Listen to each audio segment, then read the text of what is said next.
So we got the coach's poll. Not that it matters, but we've got it. Gives us fodder here on Sports Talk. Well, you need something. I mean, yeah, that's right. How many times can I see someone make a one-handed catch against air or in no shoulder pads and then be like, "Who's stopping this? He's been unguardable." Oh, okay, great. It matters not. Well, you could pivot to the "Is this the year for Dak?" thing that we always get to do. Oh my god. Yeah, I haven't heard that one yet. I'd rather put it. Well, that's because we have the Micah Parsons the Micah situation. Parsons thing. So I would personally rather get hit in the head with a hammer than listen to that. Maybe Micah's falling on the sword for Dak. He's like, watch this. I'll take the heat off you this offseason. Oh, Jarrett came out today and said, don't worry about it. It's all part of negotiation. Oh, yeah. We might hear that in Stock Watch. That's how he views it. So Texas is number 1. Yeah. Ohio State is 2. Shock. I am surprised. I thought Penn State would have been ahead of Ohio State. Penn State is 3. Georgia 4. Notre Dame 5. Clemson 6. And your Oregon Ducks are 7th. Yes. It is interesting that in the top 10, we only have, I believe, 3 returning quarterbacks. 8 is Alabama, 9 is LSU, 10 is Miami. Which is, again, is one of those, it could be So Penn State. Penn State's got a returning guy. Clemson has a returning guy, and LSU has a returning guy. Yeah. Everyone else is new. So well, they're new, but not. I mean, like Carson Beck isn't new. Carson Beck is new to Miami, but he's not new. But everyone else, who's Alabama's quarterback? They got Ty Simpson, I believe. And I think much like Oregon, I don't think they've named him yet. But Ty Simpson is going to be the guy. But everyone else is breaking in new quarterbacks. You know, there wasn't a lot of transfer portal quarterback like we've seen in years past where it's a plug and play guy. Carson Beck would be that, but it wasn't like there was a ton of movement. And, it could be a volatile top 10 in that, in college, you don't need to have a transcendent quarterback. I mean, Will Howard and J.J. McCarthy won a national championship the last 2 years, and Alabama won one with Alabama won several with quarterbacks that weren't necessarily. Didn't A.J. McCarron win one? A.J. McCarron, I think, won 2, if I'm not mistaken. Ooh. They won one. Who was it? Was it Jacob Coker, the transfer from Florida State? Yeah. I mean, and any relation to Larry? You know what? I don't know. Maybe there's somewhere down the line because I think he was a Florida State kid. I don't know if he's from the state of Florida, but it's just. It is one of those things that if Arch Manning turns out to be the second coming, then Texas is amazing. If Arch Manning turns out to be Quinn Ewers, and I don't mean to take shots at Quinn Ewers, but you know what?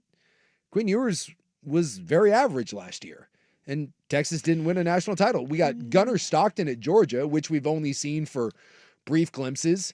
Dante Moore, we don't know. The last time I saw Dante Moore at UCLA, give me 2 thumbs. Meh. I think it's more about coaches, which is why I don't trust Sark. Yeah. I still don't trust Sark. I know they're going to be good. Yeah. I don't trust Sark. Look, they're going on there. So Texas is number 1. This is a fun fact. Are you ready for some fun facts? I love fun from facts. this year's Coaches Bowl. Texas is number 1 in the Coaches Bowl for the first time ever in the preseason. Really? Yes. That's never happened before? No, ever. Boy, I'll tell you what, that's a little bit of a shocker. And week 1, that's really surprising. We get number 1 versus number 2. They are playing Texas and Ohio State in Columbus. August 30th, right? And you better believe I don't trust Steve Sarkisian. And a new quarterback in Arch. I don't. I trust Ryan Day. I trust the guy from Freeman, the guy from Notre Dame. Very good coach. I definitely trust Kalen DeBoer. Yeah. I trust Dabo, especially with the returning quarterback. I don't trust James Franklin. Yeah. There's one that no one trusts. You want to You're talk about speaking Japanese. Coach that no one trusts. Yeah. So I think it's more about that than quarterback, Yeah, you don't know which one of these guys is going to pop. If Julian Sayin for Ohio State turns out to be the second coming, like if you want to trust quarterback play, Ohio State and Oregon for that matter, I mean, they just crank out good ones. When was the last time either one of those squads had a bad one? That's what I'm saying. It's about coaches. Yeah, it's about coaches. And that's not to say that Arch Manning is going to be bad. No. Arch Manning should be good. Yeah. But I don't trust the Texas football team. And so if Texas, because Sark is their head coach, so if they lose a couple of games or maybe even just one game that they're not supposed to, that ain't going to fall on Arch. It's going to fall on Sark. Yeah.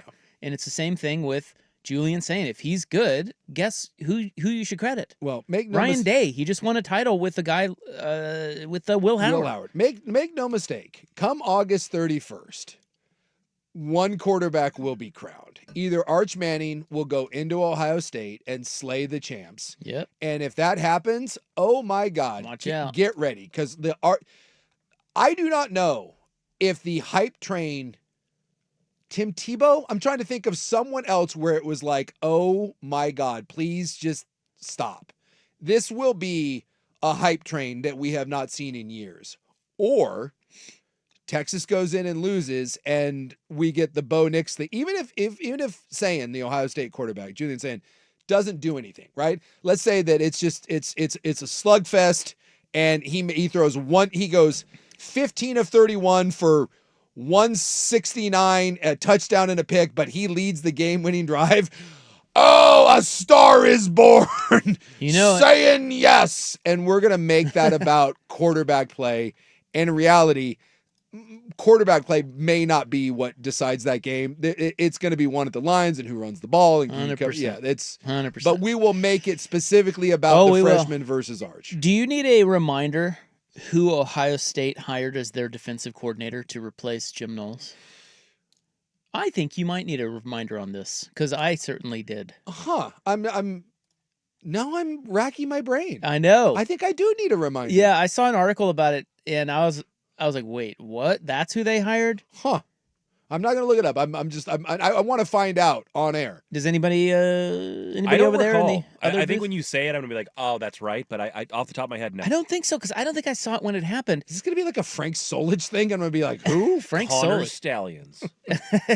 No, the new defensive coordinator at Ohio State, which should give you no confidence whatsoever in Ohio State's defense, is Matt Patricia. Wow. Did you know he hired Matt Patricia? No! What? Yeah! Matt Patricia? That Matt Patricia. The pencil Matt Patricia? Yeah, the guy who kind of coaches offense too, but not really. Hey, Matt Patricia was good as a defensive coordinator in the NFL. Well, he's now the defensive coordinator at Ohio State. Boy, dude, we could have been here till August 30th, and I don't think I would have come up with Matt Patricia. I think that one flew under the radar. Yeah, it did. Matt Patricia. All right, well, I mean, I don't know, bro. I don't know. I don't know about him, but who knows?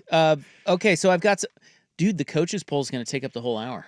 Well, I mean, what else Well, that's true. Wow. Well, we've got how much Armenian partying can I talk about? We've got weekend baseball, a segment coming up. A lot happened, including the Bristol game, which ended up being a disaster. Baseball's Firefest.